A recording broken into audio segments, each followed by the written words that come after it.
Right. Good evening, everybody. Thank you for coming tonight. I'll just start by asking, firstly, if you have mobile phones, if you can either switch them off or just put them on silent for me. We're not expecting an emergency evacuation tonight, but please note this meeting will be audio recorded. Should we be required to evacuate the building, would you please leave the room by the door to the fire escape staircase. Please hold both handrails in case the stairs are wet or slippery. If anyone is unable to use the stairs, would they please allow others to exit the room before they go to the fire escape door, where they can then be given assistance. Our assembly point will be in the public car park to the side of the Civic Suite. Please do not delay your evacuation to collect any belongings. Please do not return to the building until given permission to do so by council staff. Moving on to the agenda. Item number 1, which is apologies for absence. We have apologies from Councillor Mrs Gooding and Councillor Lucas Gill, and we have Councillor Merritt as substitute for Councillor Gooding. Any other apologies? No. Okay. Non-members attending. We have Councillor Mrs Hoy, Councillor Sperring, Councillor Lumley. That's it. Agenda item number 3, which is minutes of the meeting held on the 7th of February. There are a couple of amendments to the minutes, which I would ask members to just to agree. The first one was that Councillor James Newport was not shown as being a visiting member and should have been.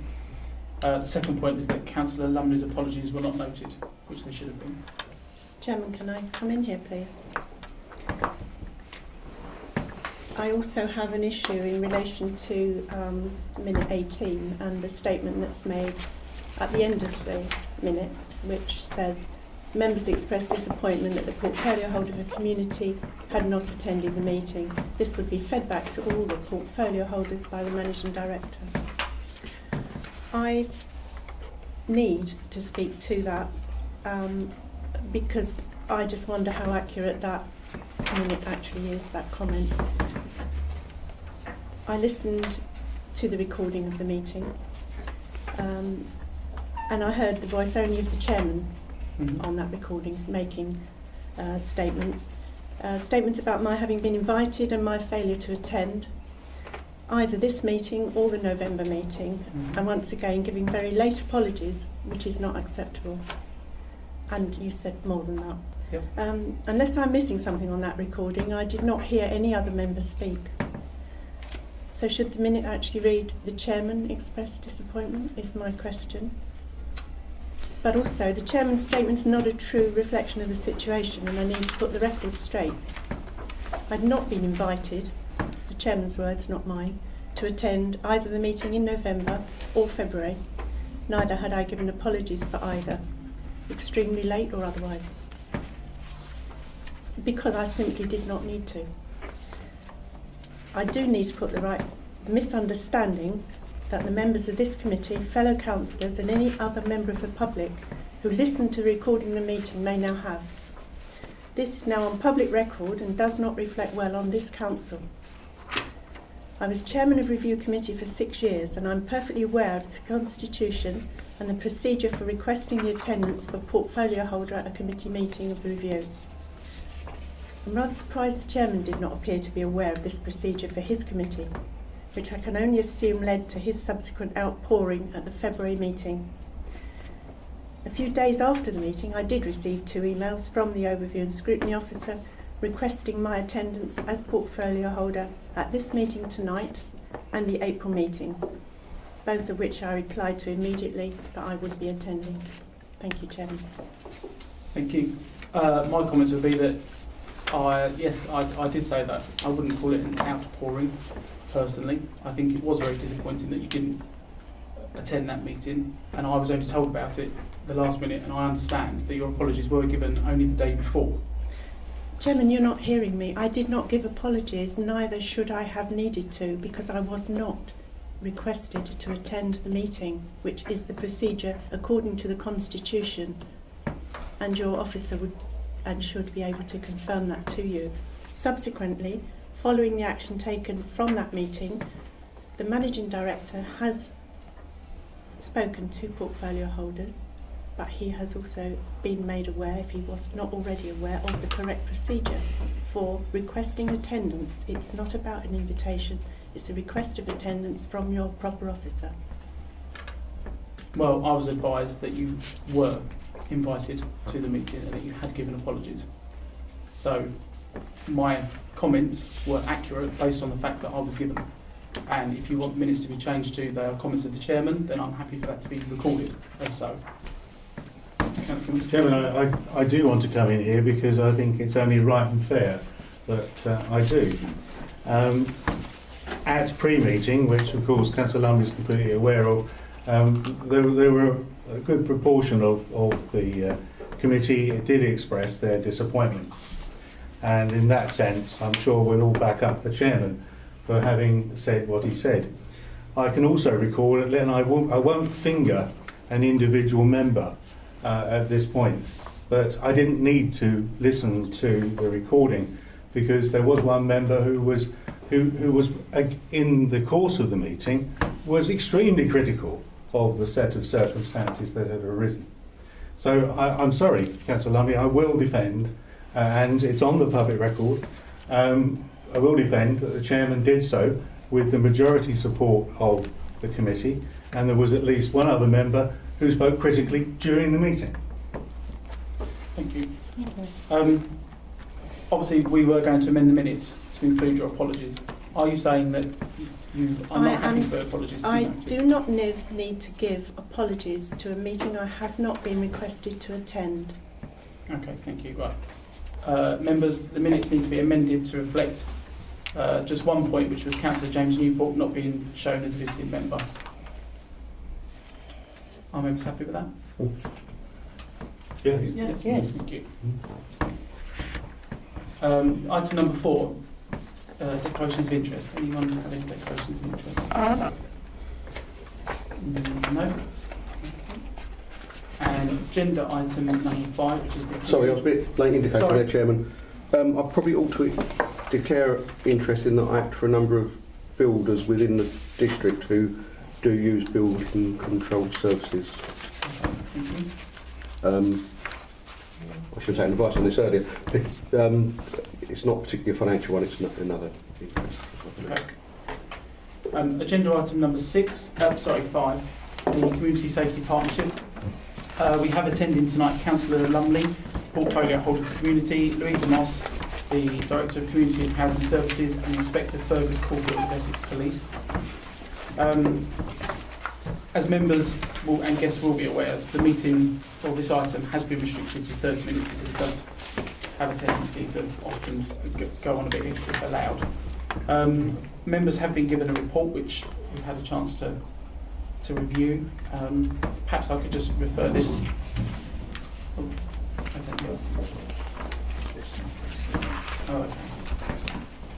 Perhaps I could refer that report to yourself, just to give a brief overview to members. I know it's there in black and white, but it's always helpful for you to do that. Thank you. Okay, and what's being circulated is information that Inspector Caulfield is going to include in his presentation. So if I just, are you happy for me to start, or do you want to? Sorry? Are you happy for me to start, or? Yes, yeah. I don't know what we're supposed to be doing. Are we supposed to be reading this or what? Well, no, I think this is so it's going to be included in Inspector Caulfield's yes. presentation. This will be included for Inspector Caulfield's update. Okay, so we'll come on to this bit in a minute. So we don't need it. Not for the moment, no. Sorry.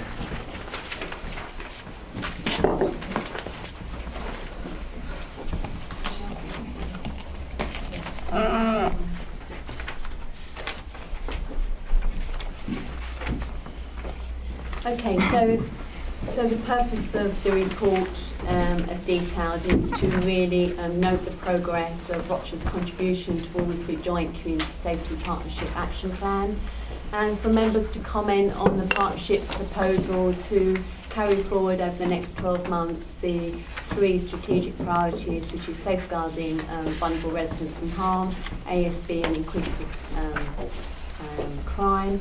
Obviously, safeguarding vulnerable residents from harm is a very overarching priority. Includes all things around exploitation, domestic abuse, and you see that I've highlighted in the report that our very successful joint days of action, particularly around what we call Operation Walnut, have highlighted that this is happening with Anticipa Knowing in our own district, in particular Rayleigh. And of course, ASD and inquisitive crime, we need to maintain public confidence, and clearly, although crime levels show that these areas are decreasing, public perceptions differ very greatly from this, so another important area. So at the moment, the position that we're at, that partners are discussing their actions and objectives under these three strategic priorities, and we have a meeting this week where the actual Deputy Officer of the PCC are attending, and some of the actions you can imagine are going to carry forward because they've been very successful, so crucial crews, senior safety, gang awareness. So that's really a very quick summary of the report, which I hope is self-explanatory. And I've got Fergus with me, who's going to go through in a little bit more detail around crime levels and his support to the partnership. Thank you very much. Don't worry, I won't go through in too much detail or take too long. I'll try not to anyway. I mean, you should all get the statistics, and I'll just go through them very briefly. Year to date, sometimes we do rolling year, but I'll do year to date because it compares to the previous year, which obviously finishes at the end of March. Antisocial behaviour, 65 less incidents, so that's minus 4.5%, and that has decreased continually over the last few years. We always encourage people to keep reporting antisocial behaviour incidents to us. You can either do it at 101 or online now as well. So we keep getting reports in, but the figures do show that there actually has been a decrease, considering the issues we do have, particularly in Rutherford, etc. Crime-wise, most of it is in the greens. That's the target from last year. What we hope to do is at least keep those levels the same as the year before. Reduction is obviously better, less victims, but we try to at least aim for the same as we did the previous year. The big hitters really, I suppose, are violence against the person. That's 80 more offences, although if you look at the breakdown, violence with injury is 9 and violence without injury is 71. Violence without injury contains a whole host of things. It's not just assaults. A lot of it can be public order, it can be road rage, it can be swearing and shouting, and it can be malicious communications on Facebook, things like that, which are very hard to reduce. And as Essex Police is one of the most ethical recording police forces, we do basically record anything we can as a crime, which I think is reflected there. The serious violence obviously is one where we wish to focus on more. It's in the PCC's plan to reduce serious violence, and 9 over from last year I don't think is in a bad position to be. We continue with our nighttime economy work, primarily in Rutherford. Domestic abuse also forms a part of that, and working with vulnerable people. Robberies are in the green. Dwelling burglaries are less than last year, 54 less, which I think is very positive. It doesn't negate the fact that if you are a victim of dwelling burglary, it can be very impactful, and we're aware of that. And some of the work we've done with the council is patrolling those hotspot areas where we have offences. The vehicle offences really is the big one, 84 over. Most of them are theft from vehicle, and a lot of that series has been attributed to a cohort of about 4 people who live in Southend but come primarily to Rochester at Great Wakering to commit some offences. They have been locked up periodically over the last few months, but they keep getting released. Not much we can do about that. So they are going to continue to be our targets, but it has made that rise in the Rayleigh district, and we'll work to keep reducing them. Unfortunately, sometimes the crime prevention message still doesn't get out to people about locking your cars. But we've a good idea who some of those suspects are. We are targeting them, and one of them is currently in prison at the moment, even though it's going to be for a short period, unfortunately. I don't think there's anything else of particular note in there. So what I'll move on to is the other bits of paper you had. Hopefully this is going to be a PowerPoint presentation, but not to worry, and I will keep it brief. So as we look forward then, as Louise has said, we need to continue to work together, we need to share our resources, and we need to work with as many third sector volunteer organisations as we possibly can to maximise our effect. The first thing is, if you're not aware, you probably all are, Rayleigh Police Station is staying open. PCC said that last week at his public meeting here, so that's definitely been confirmed. That police station is staying open. There was talk about it closing. Social media is a big thing for us at the moment. If you looked at some Facebook sites, particularly caring about Rochford, there's often a very negative perception about what's happening crime and antisocial behaviour wise. Now that we've got our own Facebook page, we are able to redress that balance to some degree. It was set up, I think, about the end of January. Over 30,000 people reached. That keeps going up. And in one post there was over 14,000 hits, or whatever you like to call it, which means we can reach a lot more people than we normally would be able to. So we can engage with people, we can get feedback. And it can also show what we're doing positively to redress that balance. Days of action, as Louisa said, are very important to us.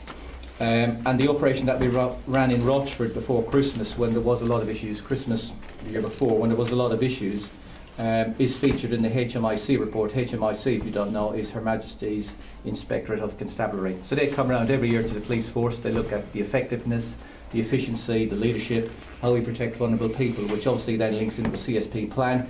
And they mentioned the operation in Rochford specifically in that report as being an effective way of targeting antisocial behaviour and crime.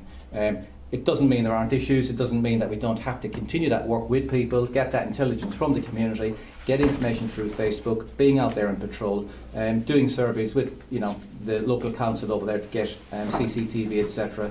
But that's what we aim for, to be recognised as having that good practice. Talking about engagement, which is obviously critical, again, isn't it, about our legitimacy and the information and support we get from the community and confidence. We've set up a community engagement board. This is looking at diverse communities and indeed individuals to get people included in what we do and how we do it. That's the first one of them is going to be on the 30th of March. We've got a cohort of people now. We'll try and expand and widen that and see how we go initially. But that's an opportunity to engage with perhaps some harder to reach communities, and that'll be across Rochford and Castlepoint. We've recently set up a children and young people's panel. This does relate to the third sector. We do a lot of work on child sexual exploitation, CSE. There are some very high level meetings, a lot of agencies are involved, and we notice children because they come to our attention. However, what we want to do is work with Barnardo's, Children's Society, Family Solutions to identify those children who are not known to us but could become a risk in a year or two. So we want to do some proactive work before that happens. And the second meeting is taking place next week. And of course all that should link into our community safety partnership priorities, as already mentioned. On the following page it lists crime per thousand of population. I think sometimes the perception again in Rochford is it's a very high crime area, but the figures there speak for themselves. It's the second lowest area for crime per thousand of population. And I know again if you're a victim of crime that might mean a lot to you, but again it's that sort of perception. 38.7 per thousand of population, which is just behind Uttlesford. Moving on, there's a picture of a Ford Fiesta there, and this was an example. Recently over the last month we had reports of youths driving around in different vehicles, motorbikes and cars, antisocial behaviour, no documents, being a real nuisance. The information we were able to get from the community meant that we tracked down some of these people. We seized numerous vehicles, arrested a couple I think and reported more for document offences. But that's important to get that information coming in, but then to be able to feed back to the community as well, saying this is what we've done, this is what we can do, keep the information coming through to us. Again, increasing that satisfaction. The next page just reflects what our volunteers do, our active citizens. They've started to do beat surgeries now, so they can give information to people, give some basic crime prevention advice, and they put some literature up in the library in Hockley. They also do that in Rayleigh. They do it at the larger supermarkets, and they've been a real benefit to us. And again, if you look at the Police and Crime Commissioner's plan, the use of the third sector is a key part of that as well. And on the final page, I just thought I'd mention the volunteer police cadets. These are being set up in Castlepoint and Rochford now. They're in most districts already in Essex. Our first meeting is in April. 13 to 18-year-olds. Anybody can join. Hopefully they will be representative of local communities and perhaps kids who are starting to have issues where we can do some diversionary work there. I was one of the leaders over in Basildon. I'm now doing in Castlepoint, so if you get anybody who's interested, they are still taking people. And if anybody wants to be involved, support and help us, that would be fantastic. But again, it's another opportunity for young people to be involved in something in Rochford. And that is it from me. Thank you very much. Some members have already indicated that they have some questions to ask, so I have got those in order, and I'm conscious because we've got long. So I'll start with Councillor Mr Mason. Yeah, thank you, Chairman. I'm going to rattle through them and ask Louisa and Fergus to Councillor Lumley to respond if, at the end. A bit of a rattle through. Under the report, under 3.3, very interested to read about violent crime without injury. I suppose I should declare an interest in the fact that it seems that I seem to encounter that myself, and the police are very helpful.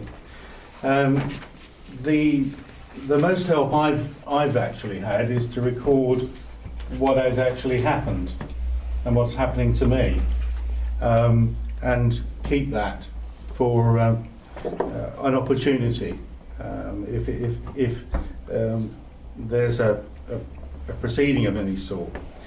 I was just wondering, with so many people having CCTV for appropriate reasons in their homes, and in particular to prevent crime, because that's one of the things that's so helpful, and also the fact that people have, ready access to camera and video and recording on their mobile phones.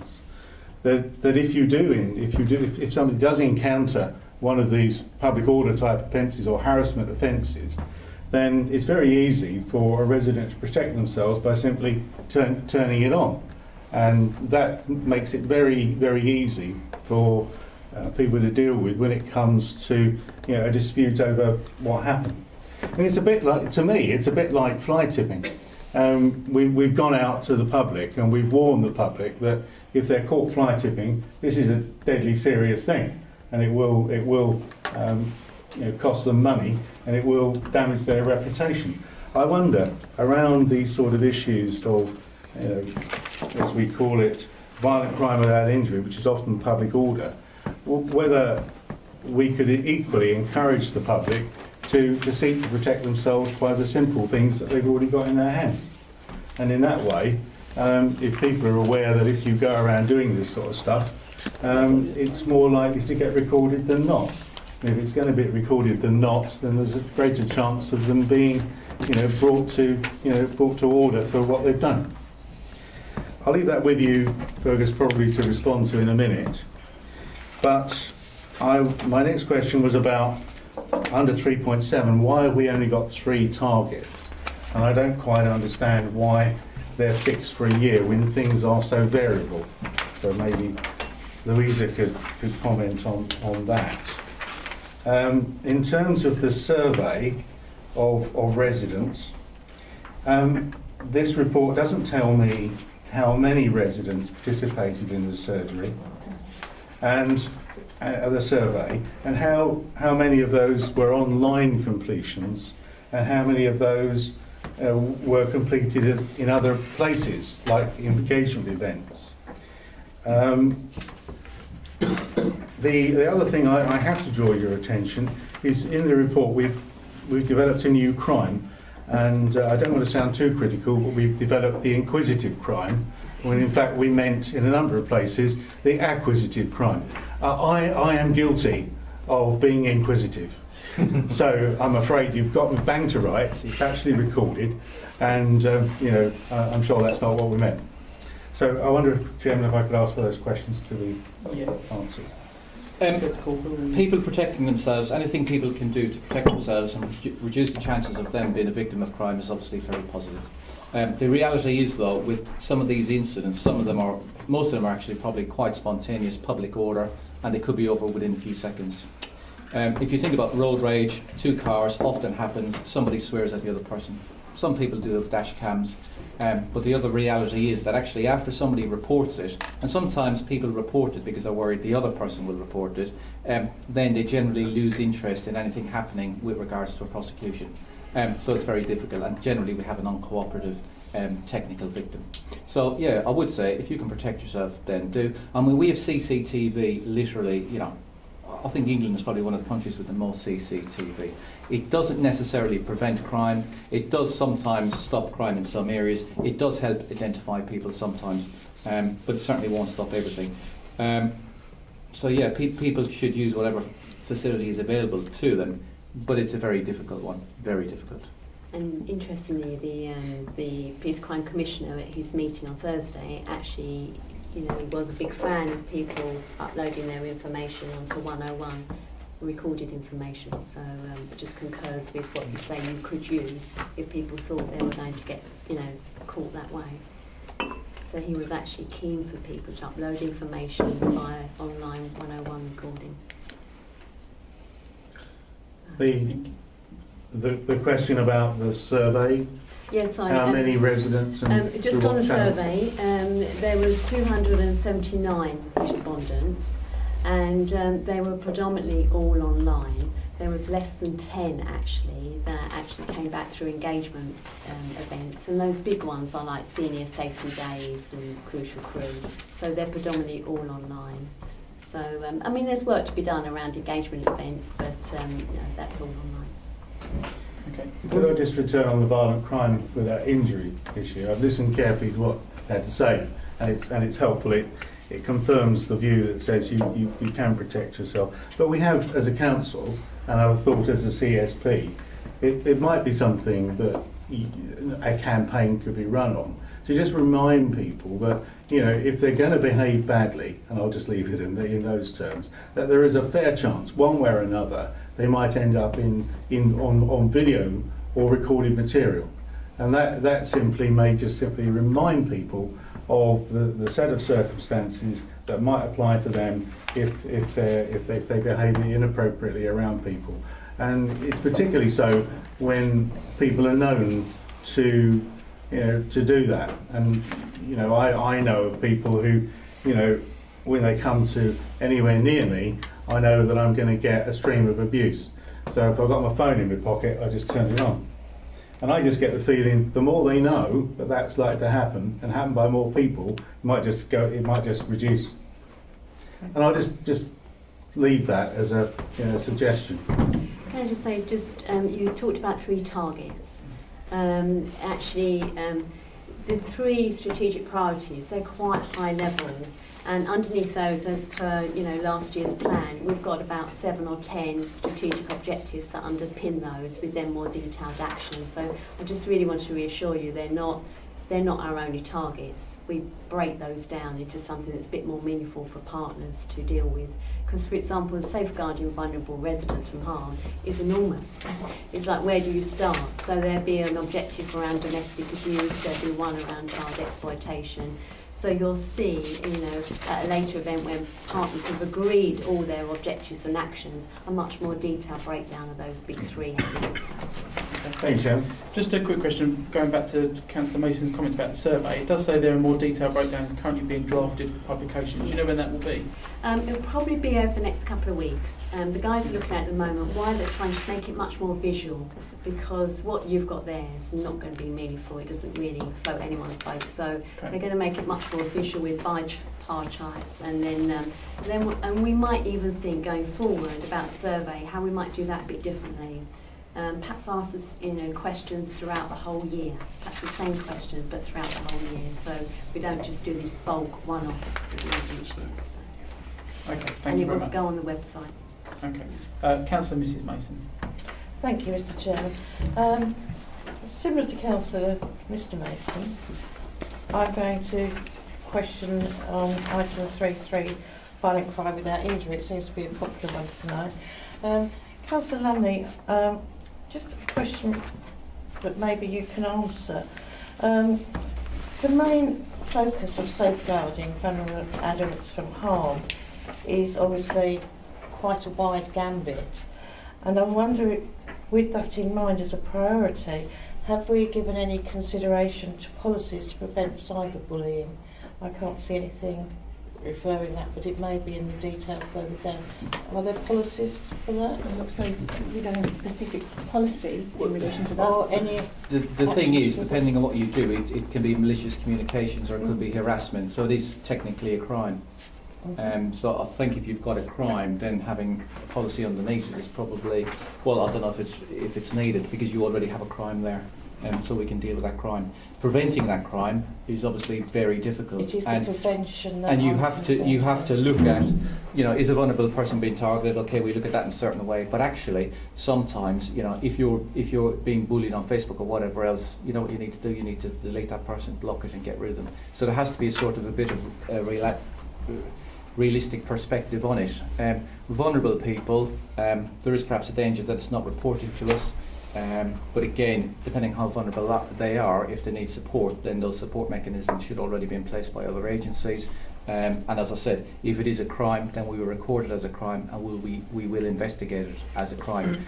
Depending on the seriousness, when I say investigate, it'll be recorded, but then we have to make the decision, what's the level of it, and is it actually in the public interest to actually develop this any further. Yes, I don't think I was particularly concerned with the crime aspect, believe it or not. I was more concerned with the fact that vulnerable people don't normally have the same level of perhaps self-protection, and I wondered if there was anything in place to assist that. But it is a very difficult area. It depends what type of vulnerable people you're on about. If it's children, for example, they have inputs, they have training, they have crucial crew, so they get a lot of information. For older people, it might actually be slightly different. It might be targeted for fraud or different things through technology or even on the phone. And we've done a lot of preventative work there. So I think it does depend on actually what is the vulnerability and how do we then address that vulnerability. Okay, it is difficult. And interesting for children, it was recognised at Crucial Crew. That would be an area that they need more of. So. Okay, thank you, Mr. Okay, Chair. thank you very much. Councillor Mr. Hoy. Thank you, Chairman. If the Chairman allows, I'm going to drop one of my questions because there's another question which I think is far more important, which has occurred since I've read these figures. On the cumulative year to January dates, I was looking at the rate figures, which to me, 20 in the district, 6 under 16, last year 11 under the age of 16. Clear up rate last year for under 16, 0%, this year 50%. Clear up rate over 16, last year 15.4%, this year 0%. I'm aware you're not talking about clear up figures here. I assume this under 16 may come in somewhere under child sexploitation, maybe, I don't know.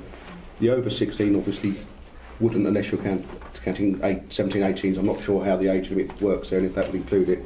I'm just wondering if if there is a part the CSP can play in trying to reduce these figures or help people come. I'm guessing with a 0% clear up rate, people might not come forward even.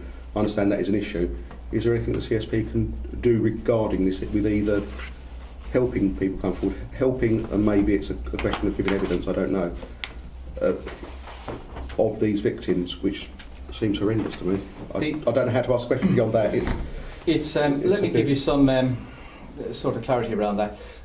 Some of those rapes, we have very few stranger rapes, very few in the district. We do have some. Some of these will be domestic rapes, and some of them will be historic rapes that have been reported to us now. So that obviously goes on this year's figures, but they are historic, and that could be domestic abuse historic, or they could be child rapes as well.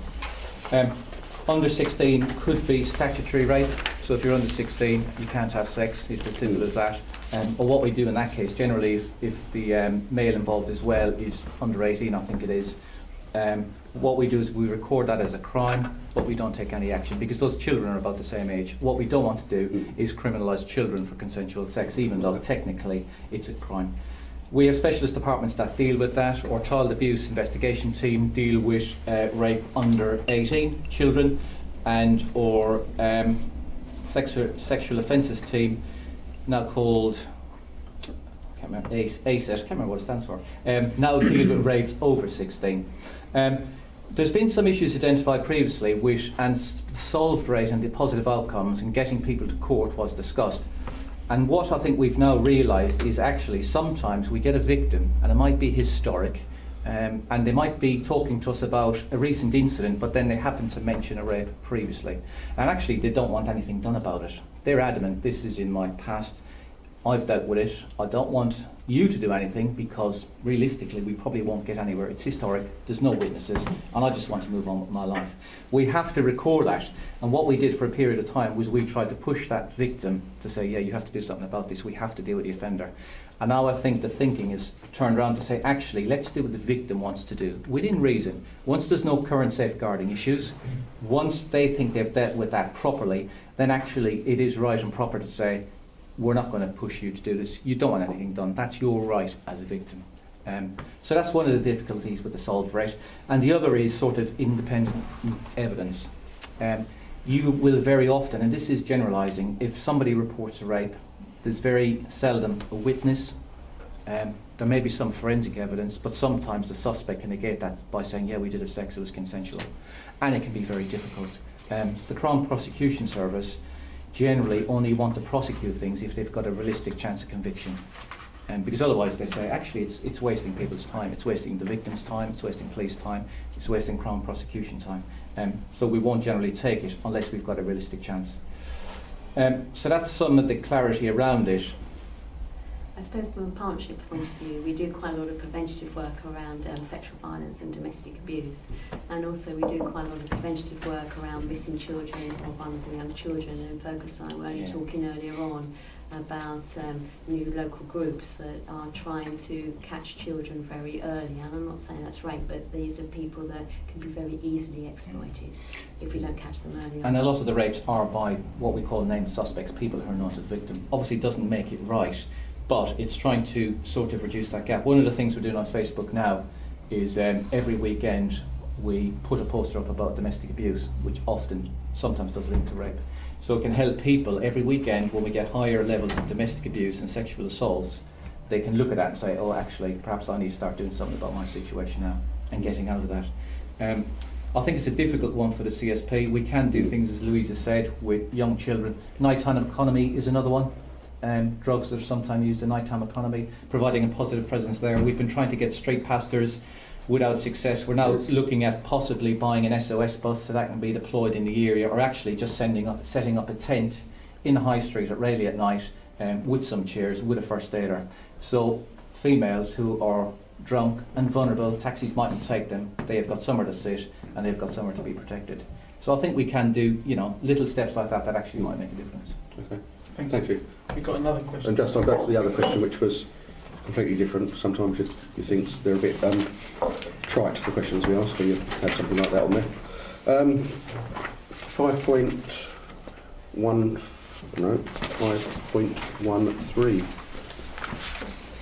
on the report. I think we're talking about active citizens here. September 16, we now have 6 deployable citizens. I think you refer to it on this report as well, active citizens. Yeah. It's an interesting one. I serve on the Fire Authority, and it's interesting that the Holbridge police meeting, it's Rotary one held at Holbridge, Danny Gatehouse, who was a former fire officer, raised this point, which is a very good one, is about, are you aware of the similar scheme run by the Fire Authority? And it was interesting, in the room we had the active citizen for the police and effectively the active citizen for the Fire Authority do fairly similar things, who didn't even know the other existed. That's the question, are you aware? Yeah, I'm aware not that to duplicate. I'm aware the fire numbers. have volunteers, slightly different, obviously. Perhaps when we all join together, it might become more. That's still under consultation. More of the same thing. But yeah, I think we do need to try things better together. And I'll certainly feed back to mine. We've now got, I think, 10 active citizens. We've still got more awaiting vetting. Really positive, really good. They do a lot of work, highly visible. But yeah, I can certainly look into that, see how we can link it together. Okay, thank you. Makes sense, doesn't it? Thank you very much. Councillor Hazelwood. Talking about CCTV, do you need a sign telling you that CCTV is in operation? Because if you buy the kit, it comes with it and it says you must tell people that if they're entering your property that they're being recorded. If my simple bit of advice to anybody who wants to use CCTV is go on the Information Commissioner's office and look at the what they tell you to do. That's the best way to do it, and that covers organisations and it covers individuals as well. Individuals are completely different generally than organisations, but that's what I would tell people to do. Oh, thank you. Okay, thank you very much. Councillor Stanley. Thank you, Chairman. Just sort of 2 questions that have come up recently. These figures are very nice up to January. Can you break it down quarterly as to what the quarterly figures could be or are recently? Because crimes have have taken place in the facility. And the other question is where we got the community safety was completed online. Do you take into consideration those items that were brought to your attention in the way of giving a number that a crime has taken place as well with that community safety? Sorry, what do you mean? Do you mean the survey that's been done? The survey says just online, The but community safety survey was undertaken by the community safety officer of the district council, not by the police, well, yeah, okay. Well, it by our own officer. comes under. Do we take those? So what's your question? Do we Sorry, take those That's that I mean come from the police that they've been engaged with a number? Do you take those as part of the online from residents for community safety? Because the numbers will increase. I'm just saying that We're asking- obviously people are the not survey asks they're not specific- online all the time, are they? A lot of people don't go online. Do we take any response from those people that don't go online? I think Louise has already alluded to the fact that the numbers, 200 plus were online, Yeah. and others were. Oh yeah, did it go up? Yeah. Yeah. But in future, we need to look at different ways and maybe ask the questions more frequently on a regular basis to get an overall answer to that. Separately, with relation to this crime statistics, I'm not quite sure what your question is. Well, recently there have been quite a few incidents, and I just wonder if it's always got sort of negative on the figures given here. Perhaps you need to be a bit more specific about Sorry. the incidents that you're referring to. Robbery of personal property and robbery of burglary in dwellings. I notice it's got it as it's gone down in the figure, but have we? Although that's the yearly figure, is it still going down as we speak, or has it? So do you mean between January 2017 and today? Yeah, 2017. Yeah, best of my knowledge, these are always a little bit behind, so Yeah, they can do the analysis. And if you go on the Police UK website, that's a month behind, isn't it? You can look at anything on that, can't you? For your postcode, not anything, but crime and such for here. Police related. There's at the moment, as far as to the best of my knowledge, there's been nothing, no spikes. No massive increase in any type of crime in the Rochester district at the moment. You'll always get things that go up and down. That's natural, and that's why we measure it over a period of year. When we get worried is we see suddenly we've got 10 vehicle crimes in Rochester overnight, which is what I alluded to, and that high figures, well, it's 80 or whatever it was, that shows over a few weeks or a few months some high levels overnight, and then we identify them and we do something about that once we identify it. But at the moment, no, there's nothing that particularly stands out that's on the increase at the moment. Okay. Thank you very much. Thank you. I've got a couple of other people that indicated some questions, so I will allow them to speak. I did have a couple of questions myself as well, so if I can just ask you to refer to 3.4. At the bottom it says, as part of the plan to remedy this, a new drop-in facility at Rochford Council offices has been set up. This will help towards improving response and visibility across the east of the district. Now this is in respect of emergency response times. Would you just be able to, for some members, clarify what, or give us a bit more detail about what this is, this actual drop-in facility, when it will operate, who's going to man it? Or It's already in operation, and effectively a press release went out at the time where actually a small part of the council offices, which is effectively the, I can only say the staff area, where the community policing team can drop, they've got tags and they can come in and just boot up their mobile phones, iPads, etc., use the facilities, and you really just use it as a touch base, so they don't have to go all the way back through to Rayleigh to get to other parts of the district. And we see officers using that periodically as and when. So it's nothing more than just coming into the communal area, getting a cup of tea, firing up their phones, using the facilities. So, okay, lovely, thank you. One other question regarding the antisocial behaviour. It says here in the same 3.4 that burglary and other crimes are below last year's levels with the exception of vehicle offences. Antisocial behaviour calls are down 5.5% on last year. My only concern with that figure being down, is that because the perception of members of the public is it's a lot harder to report crime, and it's now, the figures are down but it's being used as a positive, where actually in reality it might actually be a negative because of the changes to the police in this area in particular? I don't think so. We always encourage people to ring us. We know it's frustrating and can be difficult, but now we've also got the online facility to report antisocial behaviour. So I think it's actually easier to report it now. Now that online facility hasn't always been there, but it is there now. And I mean, as I said, it's gone down consistently over the last few years. And you know, if you attend some of the meetings in Rochford and other places, and the sort of how adamant people are about the levels of antisocial behaviour, a lot of them do report it. And we get emails through even with antisocial behaviour. Now, it should be sent through properly so it gets recorded as an incident, but I don't personally think it's under-reporting. Okay, thank you. My last question was with regards to resource implications.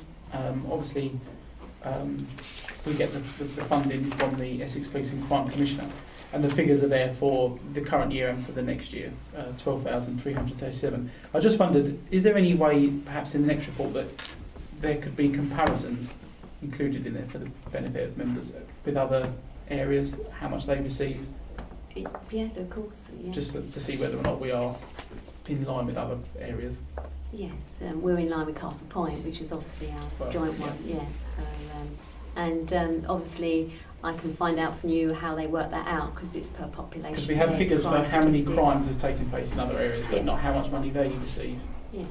If that's possible. Yeah, I would check with the PCC office whether I can disclose that, but I'm sure it's open information.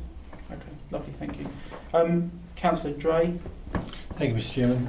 My question is in relation to 3.9 of the report, and I'm pleased to say that there will be priority in respect of drug offences, linking with reoffending and urban street gangs. We know that there is a problem with drugs out there, as there is in most areas, but I'm just wondering, I've heard also with regards to the street gangs that a lot of gangs are coming out of London and dispersing within Essex. Is there a particular problem with Rochford in respect of the gangs? No, is a simple answer. Right. There is an issue with drug dealing everywhere, that's for sure.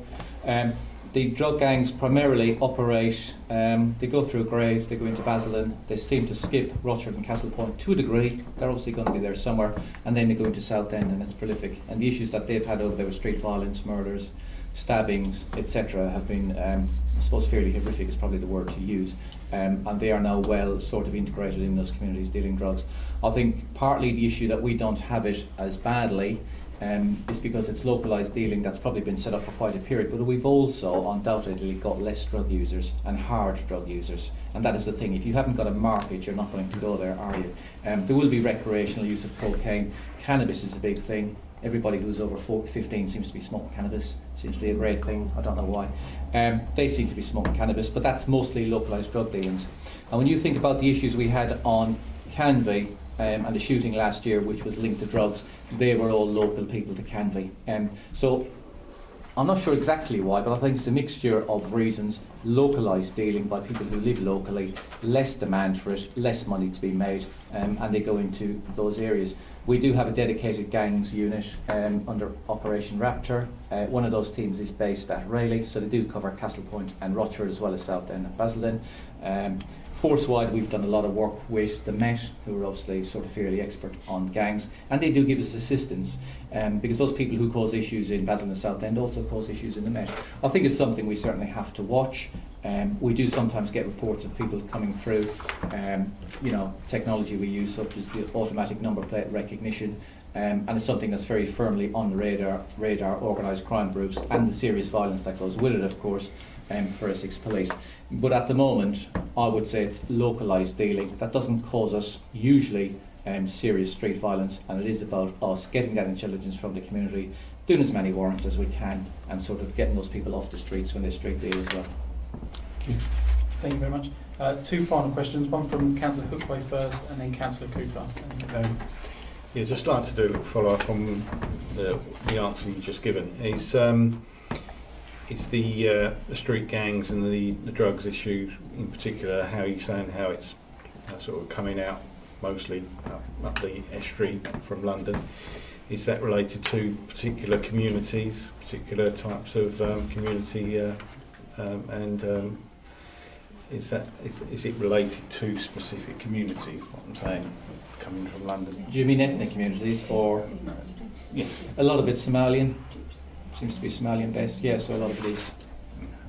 Okay. And my sort of like my own question, as it was, it relates to what was talked about earlier, to do with perhaps cybercrime or cyberbullying through social media. There's probably many of us around the table been party to some of that. I've got a particular issue at the moment. I could perhaps, me and a couple of my other colleagues might be able to give you some indication of how your online crime reporting services, because we'll have a few people who'll be using that over the next day or two in relation to a number of bullying and intimidation problems at the moment. But my question to you is in relation to social media and like Facebook in particular. Obviously people seem to not make a lot of consideration about, and they seem to be quite free with their comments on social media and don't seem to realise there could be consequences to that. But some of this goes through various different groups or communities, sort of like organised group Facebook groups and stuff like that. My question to you is, how much should the administrators of these groups take action in relation to stuff that happens on their community Facebooks or their groups? And is it appropriate that if there is significant sort of like issues, is the police able to get in touch with Facebook as an organisation to shut some of these sites down if they become a real problem? I think administrators do have a large part to play. I mean, our Facebook site is no different from any other Facebook site. We have to monitor it, and we have to block comments that shouldn't be there, and we have to do it. We do it. Sorry, nearly every day we block some comments and block people. Some of them are a little bit insulting. Some of them are a bit stupid. Some of them have bad language. Do we need to do anything apart from block them so nobody else can see it? Not really, because there's always people who are going to make comments like that. If you're walking down the street, they'll probably make comments to you as well. So you have to take that balance. Facebook does monitor itself, and they've got a report facility. So I would say you report it to Facebook, and then they should take that action and shut them down if necessary. We do try to work with the administrators of most of these groups, because obviously we can get information, we can share information, and they have the responsibility to look after the group, same as any organisation really. They should do that. Obviously if it's very serious, then they can report it to us as a crime. But really, it's not something that we should have to be overly involved in, unless it's very serious. You know, as I said earlier, you do need to take steps to protect yourself. Block people. It's like if you get a nuisance phone call, you don't keep taking that call, do you? But would you ring the police the first time you get an abusive phone call? I wouldn't. I'd block the number or try and do something a bit more positive. So I think it does depend, but it does come back to the administrators. You have to have strong administrators. Can I just also add to the fact around gang awareness? The Community Safety Partnership, through our own Community Safety Officer, recently facilitated 2 very successful gang awareness days. It was attended by over 60 practitioners, run by an ex-gang member and Operation Raptor. And very successful. So be it that there's nearly 30 people waiting for further awareness training. So although Fergus categorically said that it's not an issue in Rochford, I don't think we should be blind to the fact that we're surrounded by districts and councils where it is an issue. And unless we keep preventing and educating it almost at primary school age, we're going to see it here. Okay, and I don't want to be alarmist, but that's what the Community Safety Partnership is about. It's about prevention, isn't it? Mm-hmm. And this is about getting practitioners more wised up to what they might be seeing, particularly in schools. Okay, thank you. Final question, Councillor Cooper. Thank you, Mr. Chairman. On a positive note, cyberbullying. I had a family get in contact with me. One of their youngsters was being bullied over the internet. I went round and spoke to them and advised them to phone the police straight away, which they did. An officer then was sent round to the bullier, spoke to the parents. The bullying stopped.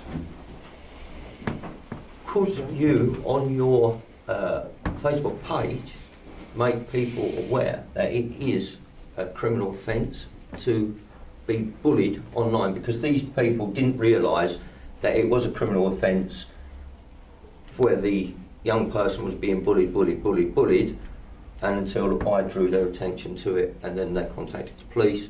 The police went round there, had a word with the other family, and the bullying stopped straight away. I think we have to be careful how we tread. It doesn't technically mean it's a crime.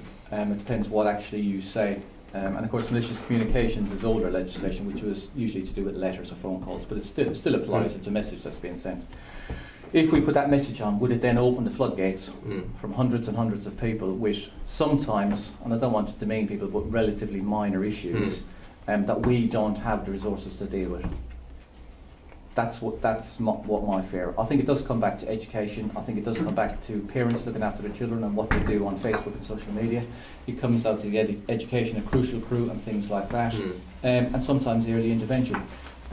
I would be cautious about what type of message we put up. I'm sure we could put a message up, because we put lots of messages up, but because there we is, have to think about how we word levels of bullying. I understand where you're coming from, a bit titty-tatty, and then it goes up to, and it goes further and further and further and further up the ladder, where then it does become a real problem on the bullying, with these young people. So, if a message can go on to say, this is an offence or anything like that, to just deter the bulliers, they realise that there is consequences to their actions. I can do. Trouble is, again, how many young people engage with us on our Facebook page? Parents will, which I suppose will reach some people, but not particularly all those kids. I don't know if it's planned into Crucial Crew. It is, so we can certainly do that as well, a Crucial Crew for school kids. But yeah, we can certainly put something on. Thank you. Thank you very much. Okay, members, we have gone over the time that we originally allocated to this issue, so you will see there are recommendations, 7.1, 2 recommendations to note the Council's actions and to note the updates. Are members happy to accept those recommendations? To note them. Or to note them? Yep. Yes. To note them. Agreed. Lovely. Thank you very much. Thank you very much for coming this evening. It's much appreciated. You are more than welcome to stay, but I'm sure you've got something. You're okay. Thanks for that.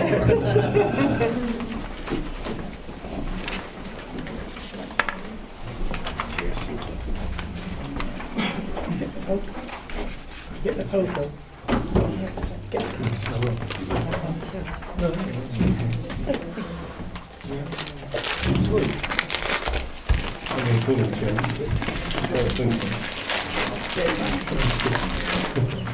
Just make sure I get the right colour. Good sweet. That's what's easy. Do you remember the later part?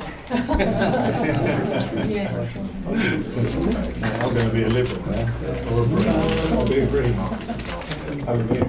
There's nothing green about you, are you? Are we done? Councillor Hazelwood? No, all right, thank you very much. Yes. No purple one. Take one if you want. So they get to use it. Take one if you want, Joe. Thank you. Take nothing. Okay, thank you, members. Moving on to agenda item number 6, which is caravan site fee policy and licensing fees. This, as you all know, is an item that's been called in by 3 members. I'm going to hand over to Councillor Hoy, if I may. Just perhaps if you can just, again, just brief members and perhaps raise the concerns you have with the director and portfolio holder whilst they're here. Thank you. In general, I'm very pleased with the way the trying to work out my words at the moment. I'm very happy with the way that the it's going with the park home sites at the moment. I think it's not a criticism of the officer at all, this, and I want to make that very clear. I think he's doing a very good job. I do, and I think all three members in Holbridge as well have some concerns that it looks like we're undercharging. I think when you read the legislation, it's quite clear we recover costs and only costs really, and we can average it over there's lots of ways to do it, but broadly averaging it over sites. In consideration of how we're aware of how much time it takes to go around to inspect sites, and also with regard to risk assessments which are referred to, it does seem that the charges are probably, the small pitches seem to be overcharged and the larger pitches seems to be undercharged. I've looked around as other members have of other authorities which charge, and they seem to charge perhaps getting on for double the 200 pitches for 200 pitches, and probably getting down for a similar or a little bit less for the 1 to 5 pitches. When I look at the number of hours which it's calculated on, I worry that enough hours have been provided, and I'm wondering if we're recovering the proper amount of costs, not just salary, because there's nothing to say that the costs don't include other overhead costs as well. When I've read the legislation, it might be a question of interpretation of legislation, I understand that. But when I look at other costs, and I picked up one at random, I've looked at a few, but I picked up one at random which has now disappeared off my screen. And it does it in various ways. And one good way I thought was it would charge a flat fee for the first licence, and then a £6 per unit thereafter. So if you've got 5 units, you might have a £200 fee, and then you charge £6 per unit. Then if you've got £100 and 100, it goes up to 700, which is more than we're charging. And it gives rather than get caught in this thing of where you're charged the same fee for 100 pitches as you would be for 199 pitches, it does give variability, which seems fair. I'm very much aware it's about cost recovery. I'm very much aware that these pitch fees can be passed on in the first instance to the pitch fee payer as well. So I understand both sides of it and where we're trying to balance it, but I'm concerned that we're just not recovering the as much as it's going to cost us. That's it. Okay, I mean, I would say that the officers believe that it does. As you know, the legislation gives us the power to recover it for licensing purposes only, not for any other enforcement stroke service requests. You know, the officer in this case has gone down with planning, has recognised that possibly it's only a one officer, you know, because our capacity is quite low or quite small, so we're recognising one officer is enough. The cost per hour is inclusive of our overheads, which is 26.5, and also obviously we added on the support costs. I have to say our officer feels they're comfortable with this, bearing in mind that should they be pulled up by a site owner at a residential property tribunal and challenged, this is what they would be comfortable with. So, and as you rightly say, we have to balance it with the fact that a site owner can put these costs to the pitch holders themselves, for a better word, in the first year. So, you know, this is the way that we thought. It does compare with some other authorities, as you say, it doesn't compare with others, but it does compare with some, and we just made that balance, and we feel it does cover the full extent of the licensing, site inspection, preparation and compliance. Okay. Do you want to come back on? Could I just come back on that very quickly? I know we've had one, and you did reply to me very fully about this before, but I'm still not quite happy. Are there currently being kept timesheets, for want of a better word, for the time spent this year on them, so that there could be a good comparison made and an accurate assessment made this year to see whether or not they are accurate? Absolutely, and we actually detail that in the fee policy. Yes. So, yeah. And just the final one, my understanding would be that the pitch fees can be added to the first year, but the first year only, and then they remain there as a permanent thing. So First year did increase only. next year, they Will make would not be sense. able to No. It's add that. first year only. The only way they could ever increase that is through retail pricing. Yeah, RPI, Yes. yes. Thank you. That's- Okay, thank you. A couple of members have indicated that they either want to raise a comment or ask a question. I'll run through them. Councillor Dre. I've got a question, Mr. Chairman, on the point just raised. It says in the report how many sites we have, but can you remind me how many sites we have, and how many sites then have we got in each category? I personally don't have that detail with me. I believe you probably more know more. It's 6 sites, isn't it? We have 6 sites, all of which are in quite the large. Holbridge ward. Mm. I think there might be some other sites that Neil might have There found, is. which might not yet be We've got them licensed. all on a register, you know, Um, so 6 sites in all were quite large sites. And I think one might be between 25 and 99, the others probably 100 to 199. I don't think there's anything over 200. No, there isn't. Okay. Thank you. Okay. Councillor Mrs Mason. Thank you, Mr. Chairman. I must admit, I share Councillor Hoy's concern about the equitability of the charging policy as it's put forward. I accept that we want to keep the costs fair, but bearing in mind it is very likely that these costs will be passed on to the residents. We also want to keep the costs fair to the residents. There's a two sides to this. I accept also that at the moment we only have large sites, but that doesn't mean that our policy shouldn't be fit for purpose for sites of any size. And what we're saying here is if you've got 1 to 5 sites, it's possible that is going to charge £60 plus for one caravan, and that's at 5. Whereas for 199, it's £2.50 per caravan. And looked at that way, accepting that these costs may be passed on, I would like to see some revision of the breakdown that is fair to both, because the cost is so diverse. I mean, you're talking what, percentages? I don't know, hundreds, isn't it? So it's much too large to be fair. I think the suggestion of Councillor Hoy that a base price is considered plus a price per unit would allow that policy to be flexible for any amount of caravans or any sites now or in the future. And the time taken to do a risk assessment surely must be for 200. You've got 4 hours for one and 8 hours for 200. Again, I can't see that that's a realistic time differential for 5 caravans at 4 hours and 8 hours for effectively 200. I'm just concerned. I accept that you've got some information. I accept your officers are happy with it, but I would be happier if they would look at it again.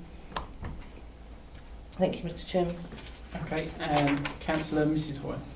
Yeah, I've just got one question. Just say we go with this pricing that you've got here, yeah? We'll say like he's gone down 3 times to one site, and then of course the budget, you've used that budget up, haven't you?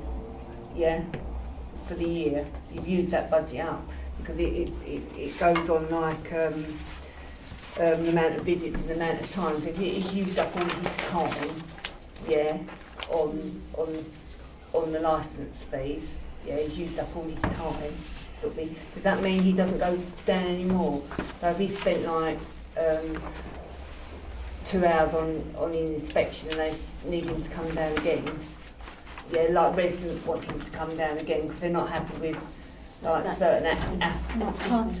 It's not part of the This is licensing purely contract. for licensing purpose only. If they want to come down because they're not happy about something else, that's completely outside of this fee. Right, And so time. this doesn't, so this We're is not time limited. Right, okay Residents' then. concerns, yeah. Right, okay then, yeah, that's all I wanted to know. Okay. Any other members have any questions? Nobody's indicated they've got any. Okay, Councillor Mr Hoy. Yeah, sorry. No, it's okay. I want to ask Sure. a question. Yeah, it's not. Okay. Based on that information then, members, there's 2 options. The committee can agree to accept the decision that's been made and put before us, or the committee can refer it back to the portfolio holder the executive outlining their reasons for referring it back. They're the two options we have as far as I know. I don't know if members would like to vote on... Chairman, there were observations made. I didn't hear anyone talk about referring it back to the portfolio holder for, revision in any particular way now. But I did hear that there were observations about how we would ascertain whether we were recovering our costs in all situations, particularly across the larger and smaller sites. So to me, it's accepting the report as put, with the explanations that have been given and the questions have been answered, but to recognise the observations for the validation of the charging structure over this year. Councillor Hoy, Mr. Hoy, sorry. Thank you. I was going to say something slightly different to that. I don't think there's probably a willingness around here to send it back to the portfolio holder based on what has been said, although I might personally want to.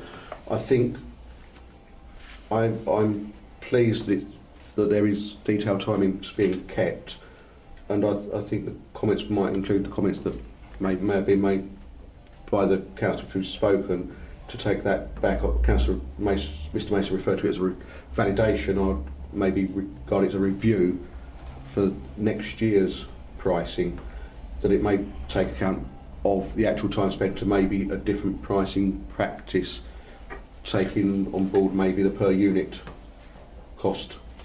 So are you asking for a report back to committee? I'm not. No, I think I'm on the recorded observations in our report. So you're accepting the report as it currently is, but just those observations which may be taken on board by the portfolio holder and or officer. You don't want feedback on those observations? No, but they can be. We can. I'm sure we, as councillors, as individually, we're able to look back at those ourselves rather than just you clarify. do another report back. I think. So are members happy with that proposal? Yeah. Portfolio holder, you're here, so are you happy with that? I'm happy not to have it referred back. Yep. Okay. Thank you. Lovely. That's agreed then. Thank you very much. Thank you. Thank you. Yes, please. Thank you. You're more than welcome to stay. I don't know if you're here. The next item is the Oxford District Council's Building Control Services. So you're more than welcome to stay there. I'm tempted, but I'm more tempted to catch up with my assistant director. Could I just record on the last item that, just to reiterate that We will stay, sorry. I, as a councillor who's worked with the officer concerned, that we do believe he's done a very good job. Yes. We just want to, Yeah. I'm quite happy to record that. I agree.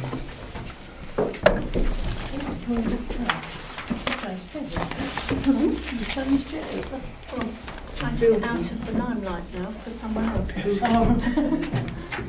it me? No, it's put the AC on. Open the window. Open the door. Take the jumper off. That's what I see. Oh no, I've undone the zip. Someone can see it. Oh. So, I think he needed clarification there. Yes. Go up there. Validation. This is being recorded. Don't get excited. sorry, but You can take something out of context, it's amusing, isn't it? Especially when it's being recorded. Exactly. That's not a video. Yet.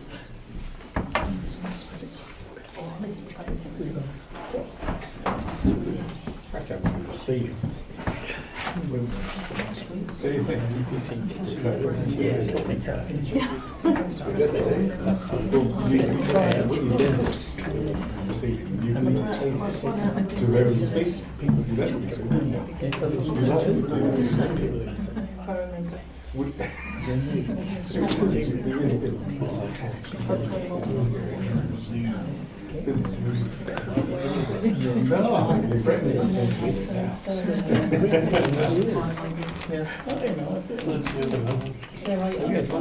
No, I don't want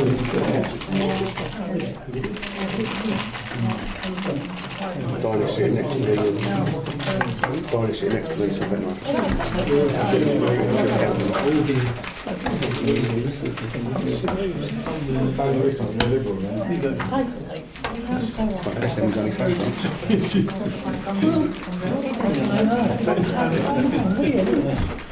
My sugar levels were high, was the others.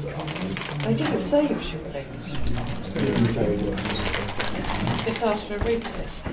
That's not quite. Well, that means Just like a retail on sugar. Yeah. That's good evening all. Good evening.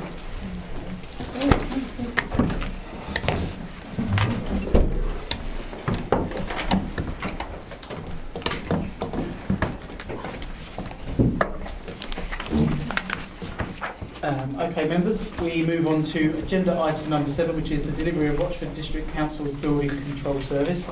Attending tonight we have Councillor Ian Ward, Portfolio Holder for Planning, and Matthew Thomas, Director of Planning and Regeneration Services. Thank you both for attending. Members will have had the report circulated to them and had a chance to read. Should we go straight to some questions? I think some members have already indicated that they'd like to ask some questions. So if we could start with Councillor Mr Mason. Yes, thank you very much, Bill. The issue for me is actually not covered in the report. So I'm going to be asking Mr Thomas in particular here to help me.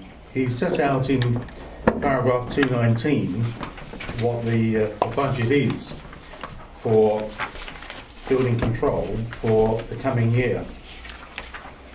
But I don't have any figures for the income side of the equation, in particular fees and non-fee income. What I'd like to know is whether those costs that are listed, which are at £179,300, is being covered during the year and that we don't have a loss. But if we do have a loss, then I'd like to know what it is and what we're going to do about it.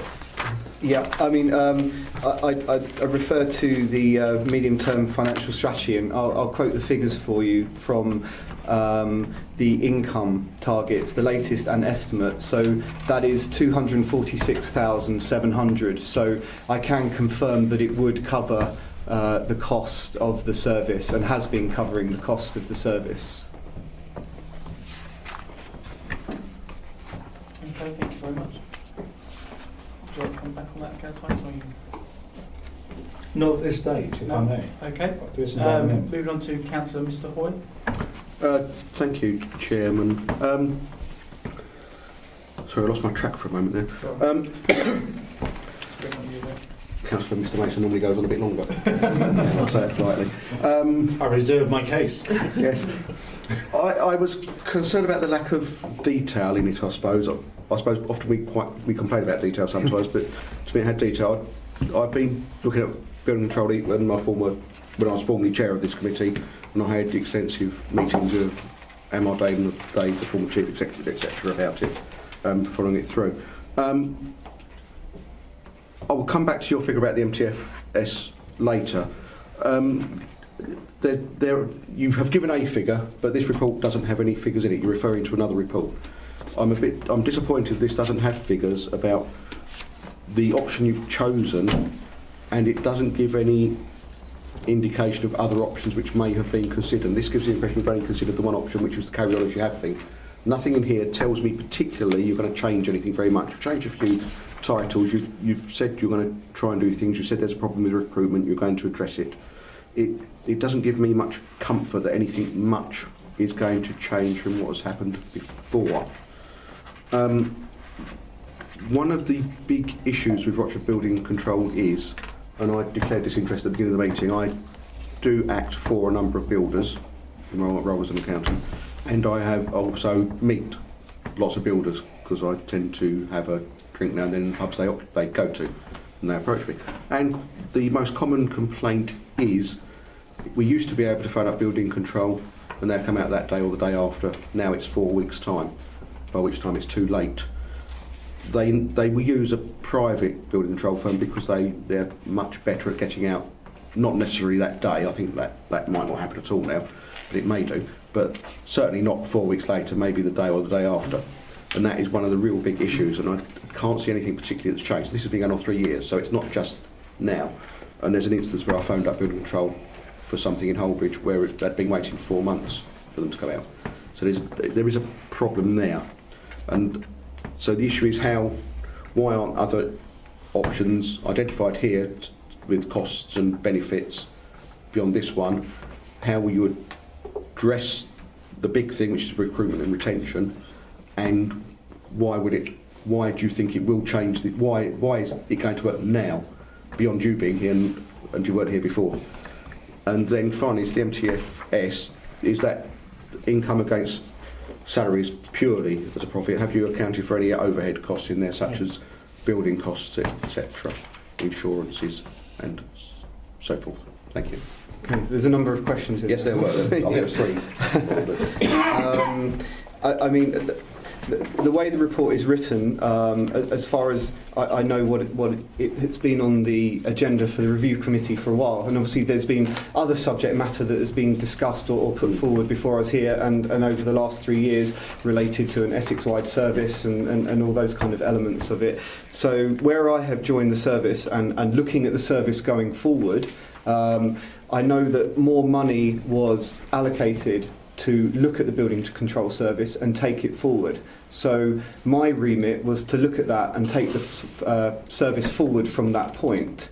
So I was looking at, with the budgets that were available, the salaries that were available, what would be the best structure available to have a service that goes into line with the other services in the planning and regeneration department, so that we have that same structure.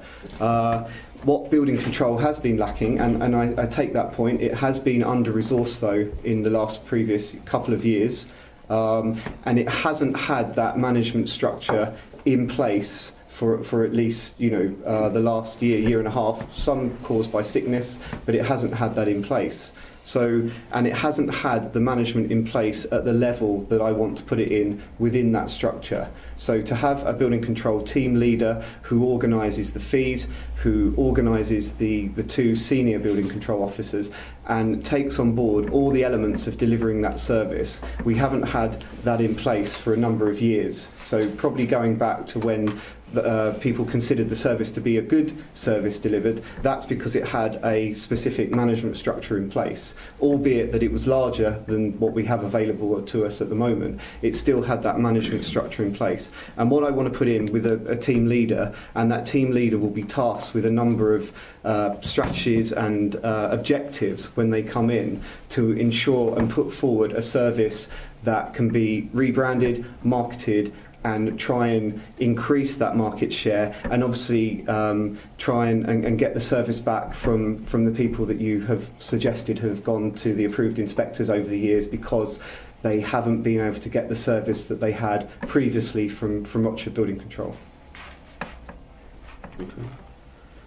And the MTFS? Yes. What costs are account? You said, is it just making a profit because you're not only taking salary costs and not overhead costs? It takes into account salaries, insurance, car allowance, and other supplies and services. But I don't think that it takes into account sort of recharge internally for the services at Rochford District Council. Okay.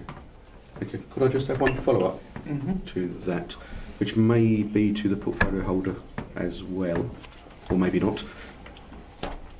Over the past 3 years, what comparison has been done with other options for the service? To out of the blue, I'm not suggesting it would be happen, but to Southend, can you do our building control for us? Or to Basildon, I think Basildon's had duty office before or something, I'm not sure. Yeah.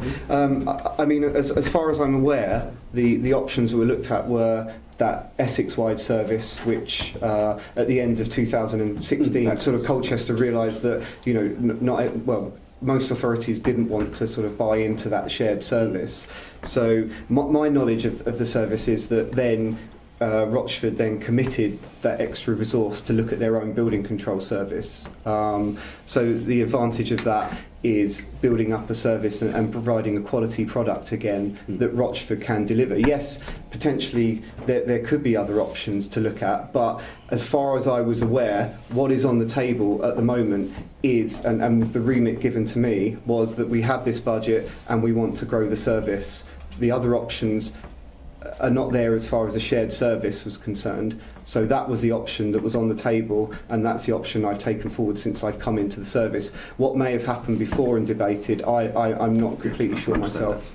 Sorry, thank you. Thank you very much. I've got a very quick question. On point 2.7 of the report, it talks about the three main functions of the building control service, and number 2 talks about non-chargeable activities. Just reading through some of those activities, why aren't we charging some of those? I assume that some we may not be able to charge for some reason, but there appears to me to be some that we could possibly be charging. There are probably ones that we could. At the moment, I don't think that happens with the service, but obviously you have the option for discretionary charges as part of a local authority service. So there are ones that we could look into where we could provide, particularly for maybe sort of health and safety, fire service, those kind of functions we could potentially charge for, yes, but that's something to investigate. And that's what I would be... Would that not have been investigated before this report came forward? I was looking to have a team leader of building control, so an experienced managerial building control officer come into the service and review the level of service, what we include in our service, what we don't include in our service, and take that forward. So I was putting that as a matter for them to take forward when they come into a redesigned service. Right. Okay, thank you very much.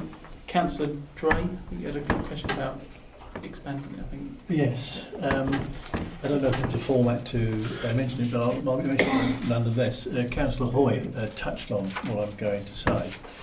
Obviously, there's lots of competition out there with regards to this service, and I get the impression that other local authorities are having problems with it as well. Could it be something that could be looked at, bearing in mind now we want to generate additional income, is to form our own company as we did before and then charge that out to other local authorities and other private individuals or companies who might need the service, bearing in mind it says in the report that we should have a good team there. Yeah, I mean that could be a potential option in the future. I mean the way that I saw it, and you know it's open to explore those other options. I saw that we sort of maintain the service that we have, get the positions in place, get the senior building control officers in place, get the team leader in place, get the vacant building control officer in place, get the service functioning, get the marketing in place, the branding. See where that service is delivering, then yes, if we want to look at different options for delivering that service, if we successfully grow it, then there may be opportunities out there. But I see it first that we want to secure what we have, maintain that, and then look to grow it after that. I appreciate it's not an overnight thing. Yeah. Thank you. Thank you. Councillor Mrs Mason. Thank you, Mr Chairman. Originally I was going to ask a question, and I'll state it because it clarifies where I'm going. Under 2.1, you put local authorities have a statutory duty to provide a building control service. And the question I was going to ask was, have you considered the cost in-house versus out-house on that statutory duty? But you've covered that because in your answer to Councillor Mr Mason, because at the time we had no idea that there was a profit element in there. However, that question's still relevant in some respects because you've given us the gross figures. You've not included, as you mentioned to Councillor Mr Hoy, all the overhead figures, so that figure is understated, or the profit figure is overstated, depending which way you want to look at it. So have you considered breaking down the two costings for the non-fee earning and the fee earning costs? And your profit obviously comes from the fee earning costs. If you then know your cost of the non-fee earning element, the statutory duty which we have to do, if you know those costs, have you considered exploring whether that would be cheaper to outsource rather than do it in-house, because we've got no idea with the information that's provided whether this, it's £50, 50,000. It's hidden in the figures. The information's not there. Do you mean outsourcing it for another authority or body Yes. to do that work for us? Yes. Well, I suppose, again, I'd sort of probably come back to the remit that I was given, in the sense that the local authority had made that decision by the time that I'd come to the authority to move forward with a building control service and looking to grow that service with authority in-house delivering that fee and of course the statutory non-fee earning part of the service. So that's how I've taken the report forward. That is the proposal, and that is what the authority are looking to develop. If I can come back on that, Mr. Chairman, I wasn't aware that we'd made a policy of growing the service at full council. It's not something that I've been aware of, I must admit, but it's interesting to learn. Well, I suppose it's the proposal that's been put forward to me, that there was money made available, and that's in the medium-term financial strategy for an additional post for that structure. But are those costings going to be looked at? It can be, and I have met with finance, and it's an ongoing discussion, and yes, it's something I want to explore and have started to explore with finance, but it's something that then I will, hopefully when the team leader is also in post, they can help explore that position as well. But at the moment it's provisional work with finance to understand all those different costs. As I say, I've come into the service more recently, and it's stuff that I'm still getting together with, looking at finance. So I would say it's in its early stages at the moment, and I don't have all the information that I want to look at yet, but I'm exploring that information with finance. Okay, thank you. Thank you, Mr. Chairman. Councillor Hookway. Thank you, Chairman. My question kind of follows on from some of the previous questions in relation to obviously income generation is key to the council. It's obviously part of the way forward for the council, and you've indicated that you've been given a role to try to help to bring the building control into bringing some income into the council. What I want to understand is that given that it's working in an existing market, and you're trying to fight into an existing market, do you consider that there is going to be a ceiling for which you are, you're going to hit a ceiling at a certain level of, shall we say, income in relation to this?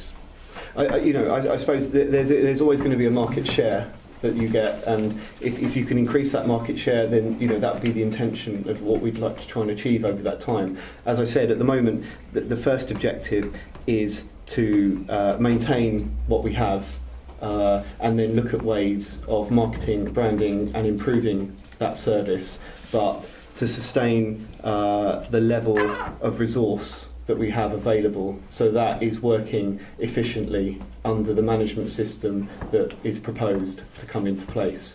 So if we are successful, if we do move forward, if we do grow as a service, then there's opportunities to maybe look at how we can grow that market share in other markets potentially. But that's as far as I see it, that's a later part of the process. At first, we want to, as Councillor Hoy has said, ensure that we have a good service provided to those local clients, to those clients that we may want to get back using the service who may have used approved inspectors instead.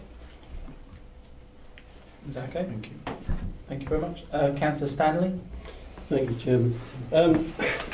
With 2.21, when you say about the recruitment of vacant posts, at the moment it doesn't seem as though it's working too well. And I asked a question, will these posts that you want to put in operation, how long has it been for your inquiry into that? And how far have you got with it? And the fact that there's a lot of catching up to do. with the persons that you've got at the staff you've got at the moment, they're obviously under stress.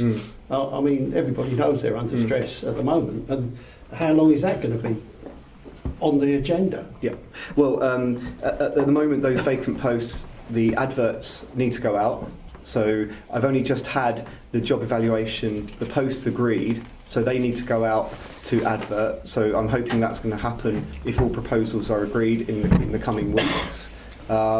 Yes, the existing resources, as you said, has been under stress because we have been under-resourced, and that has been the case for, sort of more than a year, and gaps have been plugged, through agency staff members, but building control officers are very hard to find, and when they are, they're reasonably expensive when you want to get them as an agency staff member. So I've done as much as I can to support our permanent members of staff with agency staff since I've come into post. They've had agency members of staff before I was in post, and we also get that additional support from Basildon that we've had in place for a time. So I am hoping, and to a degree, we need to test the market. We need to see, there are agencies who are out there that can help us recruit permanent posts. We will be looking to do it ourselves, through the means that you would recruit planning officers, through the trade journals.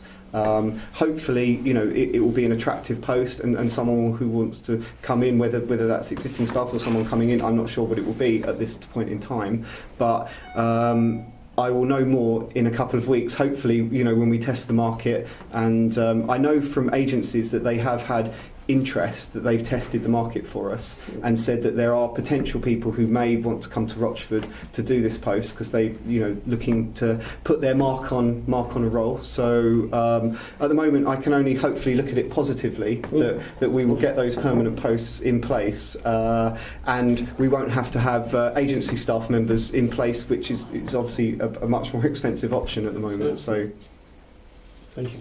Thank you, Councillor Mr. Mason. Yeah, I'm really pleased I let other members ask the other questions because they've explored some interesting thoughts. I asked you the question about income, and you gave me the figure from the NTFS of 246,700 for the year. Could I ask how deliverable that really is? And how you've talked about issues of recruitment, you've talked about issues about market. Councillor Hookway's talked about you're then re-establishing yourself in a market. So I would have I have a serious question for you to say, well, how robust is that figure?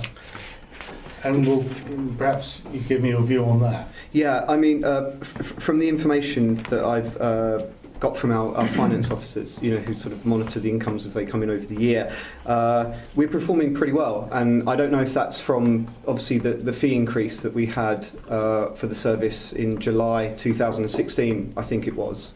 But at the moment, we are covering ourselves, and from the information that I had on previous years, we were close to covering ourselves. So at the moment, the service seems to be functioning pretty well as far as what it is achieving as far as fees against projected fees. So income. We're on target because we're using agency staff to fill all the positions that you've listed in 2.9, I think. 2.19. I'm trying to get to just an understanding of if that's good income, and we know the costs. How are we doing that? We're doing that because we've now got a full complement of staff in the department. They're working well. We know their costs. It's probably inflated cost because you're talking about agency. So is that the situation as we see it today? At the moment, we are covering our projected income as far as the fees are concerned. So our targets, our monthly targets and our yearly targets for the income that we should receive from building control services for the fee income, we are achieving that with the staff that we have available at the moment. But obviously we are taking in agency staff members to deliver that service at the moment. So that is an additional cost. Right. So would you expect that to be exceeded once you've hired regular staff on regular salaries without inflated locum figures? You'd expect that 246,000 on a pro rata basis for the final year that remains actually to be increased. Yes. To increase a better rate of return. Yes. Okay. So that in itself indicates that this is a viable business, and I think Councillor Dray was absolutely bang on when he started thinking about, look, if this is a viable business, and we've got the capacity, and I wrote this down, the capacity to grow, then what we should be doing is asking you when you expect to be on that fully FTE'd field. When do you expect that to be? Is it 2 months, 3 months? I guess the recruitment process, it takes a couple of months to get that in place. If it's a good, a building control officer in a reasonably good position at authority who wants to come here, it can be between 2 and 3 months notice that they have to give for that role. So between sort of getting those job adverts out in the next couple of weeks, hopefully, then the recruitment process, which may be, I suppose, advertising for a month. Hopefully we get them in place, we do the interviews, then it's possibly 2 or 3 months after that they have to give notice before they get into the role. So we're probably looking at potentially a 4 to 5 month period. Yes, yeah. So to look at it realistically, I guess. So you're talking around September time, probably. Yes. Before you've got the full permanent complement that you can actually say, well, look, we're now looking at this to maintain and improve the service that we have in all sorts of ways. Yes. On customer service, so you'll be doing customer service feedback from customers to understand that we are giving the right service in the right timescale. We'll also be ensuring that we understand our costs, because our costs aren't simply, as Councillor Hoy said, aren't just simply your salaries. It's all of the other on costs that are part of it.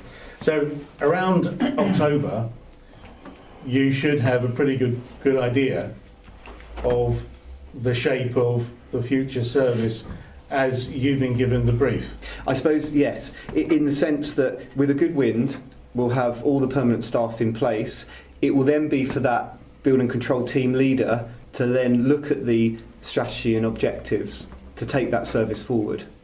So we can invite you back with your team leader and the portfolio holder, of course, in around maybe November time.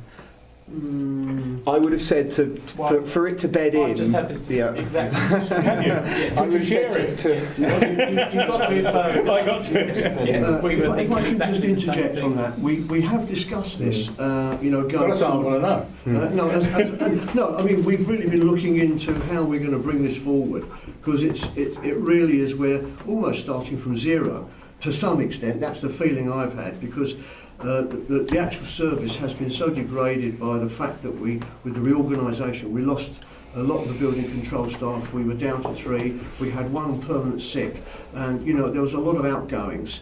What we've looked at going through all the projected plans going forward is probably to say we would be happy to be invited back in February 2018, because then we would really be able to show how we had progressed from that base, and it gives us enough time. Right, I wouldn't disagree with that, except that I'd like an interim report back to this committee around. How are we going? I suppose we can see whether we've got those permanent posts in place. To effectively tell us that actually we've now reset this business in the way we want to, with a permanent FTE and a basis for acquisition.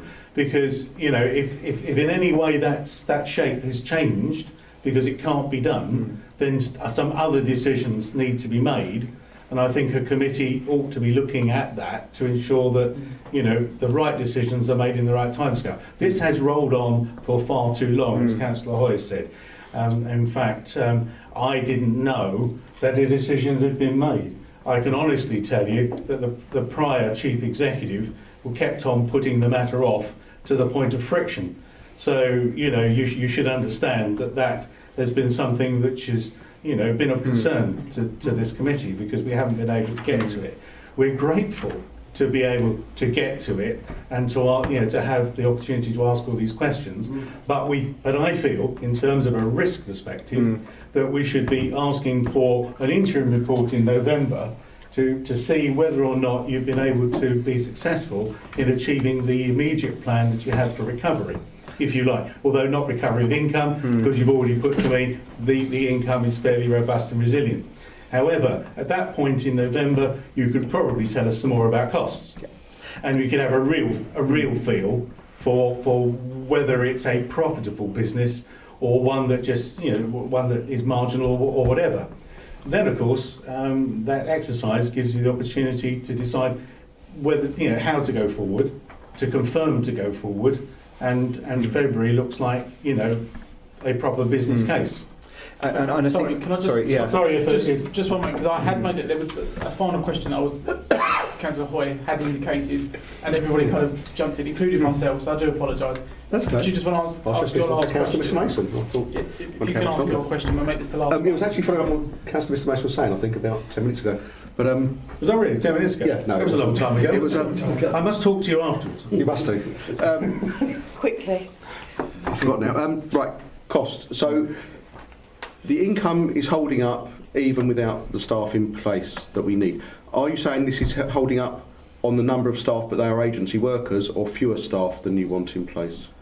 At the moment, how many are in place? We have 3 in place at the moment, but we obviously had 1 agency member before I came to the authority, and as I say, agency staff members can be quite costly, even though I've found a new agency staff member who will be starting after April, who is at a much better rate, so that can allow us to have a saving, although I still have capacity to get 1 more in place while I'm waiting to recruit for the permanent roles, but I'm equally looking to bring down that hourly rate as well. So I'm looking to make some cost savings again as I move forward. Actually, that's based on fewer staff than you want in place. Well, that's because you said 3. Yeah, but that's a 4, and I'm basing this on the 4 because obviously from the 1st of April. So yes. So are there 3 in place at the moment? There and are. The income has held up to where you would expect it to be for 4 people? Yes, it will. So as Councillor Mr Mason got to as well, and I understand it more fully now, hopefully it should increase beyond the 246, or it's 246? It's... based on 4, and that's where you think it will be? Yeah, I think that's what it will be. Right, okay. So that's it. I just want to come down to 5.2, which we're then relating to costs. So the likelihood is you've got potential resource risk of 31,000 if the posts are not recruited by September 2017, which is what you've referred to already. So it will cost us another £31,000 to that date. If we don't, do you think that might fall? I take it. I think hopefully I can allow that to fall by getting better hourly rates. But if nothing changes as of this moment, and we have the 2 agency staff members at the existing costs, then that's what the cost will be by September 2017. My confusion is that it's cost £31,000 up to September 2017, and then after that it's only £45 a month. That would be fantastic if it was, and I think that's a typo. That would be 4,150, because otherwise it would be a very good service. Thank you very much for that date. I was thinking, why don't we take the hit of the 31,000? Yeah, exactly. Can I just reiterate on the point that Councillor Mason said in relation to where we are with recruiting up to the point, and I think in relation to that matter, I was going to say it's a good time to review, because in case we don't get those 2 permanent posts in place by October, we may need to review, and we'll probably do that in advance anyway if we get to that point, why that is the case. Is it relation to salaries? Is it relation to competition between us and other authorities? Do we need to benchmark? Do we need to see where we sit, so in comparison to them? So it's probably a sensible option. If we do have them in place, good. If we don't, then we can look why and what we do at that point. Okay, thank you very much. Members will see there are 2 recommendations to note. To note details of the redesign of the in-house building control services and arrangements for developing the commercial focus, and to note that a shared service in Essex has not been pursued. Chairman, I wanted to add to that, as you heard, I hope, that we would get an interim report back in November as to progress to date and the prognosis, if you like, the opportunities, and then a full report with a full business case for February, as Councillor Ward put forward, which will be your preferred option, which I think it ought to be. And it may be, of course, that you've already decided to take it to IB anyway, if that's an opportunity. Okay. So, just like to add, just to make sure that the typo in the figures is noted as well, so that sometime later on there's no confusion.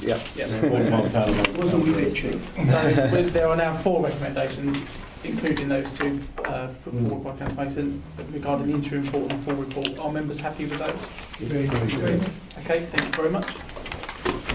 Thank you for attending. Thank you. You're more than welcome to stay. We're going to leave. We've been up since 6:30. Yeah. Yeah, we have a meeting at 7. Okay, thank you very much for coming. It's been a long day. Thank you. Thank you. We're doing key decisions, though. Key decisions. Do we still make it? I think That's all right then. Well, that's good.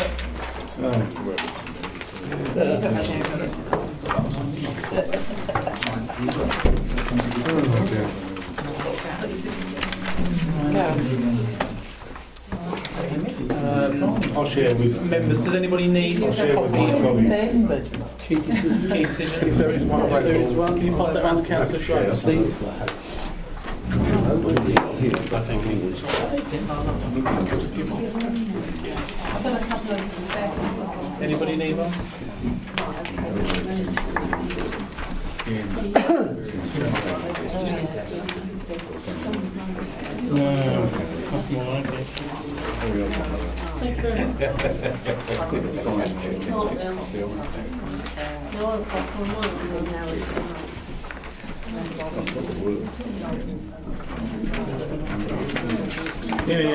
Thank you. Yeah, I've got one. You can have one.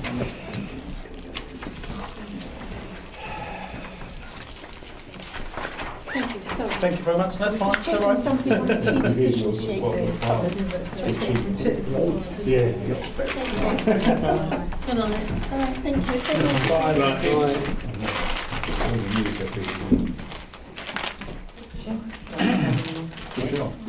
Okay, members, moving on to agenda item number 8, which is the key decisions document. Everyone hopefully has got a copy or has got access to view a copy, and I'll pass over to Paul to run through it for everybody.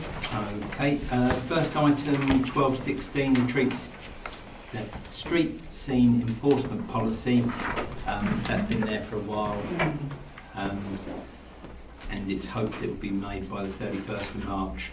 The next one, 1416 voluntary sector grants, that had the decision issued on the 28th of February. 1516 air quality action plan, that's gone back to the 31st of March, as said there, because they're still looking at the consultation responses. The next one is 117. The South Essex Memorandum of Understanding. The decision was issued today, and the members dropped. Okay. Then to 217, Sanctuary Housing Community Investment Plan, 2017-18, to approve the Community Investment Plan. I think this one is on in error. I was going to say, I'm amazed this is happening. One of my colleagues put it on there, and then they realised that we had just been notified of it. We haven't got to approve it, make a decision on it. Yeah, but that's the next item in exempt. Yeah. So it has no status. No, that one doesn't. This is to do That's with the community investment plan. one, isn't it? Where they could cause there was a press release on it, wasn't there? Yeah. I think we should have press release. Was it Friday? I can't remember what it was. They give an amount of money each year to various. It used to be called Maureen's Gift. It was basically Maureen's Gift, but they've changed it to. Yeah. So we don't. Oh, that's not what I thought it was. No, my colleague put it on there, but actually it shouldn't be on there because it's nothing to do with us. No, it's irrelevant. So, Okay. yeah, so please ignore that one. It won't be on the next time. Mr. Chairman, Okay. should we officially minute that should be put on there now? Yes. Yes. Yeah. Because it's currently online as well. Because I'm looking Yeah. online. So there's an audit trail. Yes. And it says why it comes off then. So that's fine. Yeah, we'll minute it. Well, that's interesting, that question, that. There's now it's on there. Well, interesting. And then 317, the Animal Establishment Act 1963, model licence condition and guidance for dog boarding establishments. And that's there, been made on the 31st of March. Yeah, can I make an observation? You may. And it is probably only going to be for this committee, but we've got a number of key decisions that is being marked on. And usual practice to exercise, appropriate control is to understand what the original date was. So, on the key decision document, could we add? I have it in packet, It's on there. It's on there. On there. December Which one are 16. you? Oh, yes. Oh, yeah, well done. Because I think we asked for that a few meetings ago, didn't That's we? probably for it a few meetings ago, and I did ask Did them it? to make sure. That's how I knew apologies. they'd pushed it back. Sorry. Must get some new glasses. Go to Specsavers. Oh, we'll do that. All right. Any members have any questions? No. Okay. Moving on to agenda item number 9, which is the work plan. Does anybody need a copy of the work plan? Should be with If you copies. do, raise your hands. And Paul, if you could just Right. go through that, we haven't got much left. Next month we've got Fusion coming. There's the tour of the leisure sites next Wednesday. It's 10 o'clock at Rayleigh or 9:40 here if you want to go in collective cars. I think I've got most of your responses apart from one. No? Me? Yeah. I'll have to have a look at my work programme Okay, it's to make a just, decision. yeah, but that'll be, just let me know. It will be closer to the date because my Okay. work is day to day to day to day. Things change so quickly. Okay, it's just, I don't want to leave the building without, on the day. Oh, I'll be running down the road behind you all. Don't worry. We have had that, I'm afraid, and it was my fault. Through the chairman, are substitutes possible for that day? Because I can't make it, but obviously Councillor Mrs. White could make it and feed back to me. Yeah, I haven't got a problem with that. She might be a bit late because she works till 10, but she's only 5 minutes away Okay, from Rayleigh Leisure Centre. Yeah. yeah, all right. I think we're going to have tea and coffee at the start, so, Oh, right. Give us that. yeah. Perhaps I shouldn't have given them away that little We bit. didn't get They keep telling me they're doing teas and coffees. Usually get tea and coffee at Clements Hall. Oh, they're doing it at both, they tell me. Oh, really? Double bucket. Yeah, There's a war between them for who can try the best tea and coffee. yeah, that's... Any questions? No? You've got my email. Yes. I've got to go to Manchester. Somebody's got to do it. I thought it was Liverpool, but it's close. Agenda item number 10. Exclusion of the press and public. For the benefit of the table.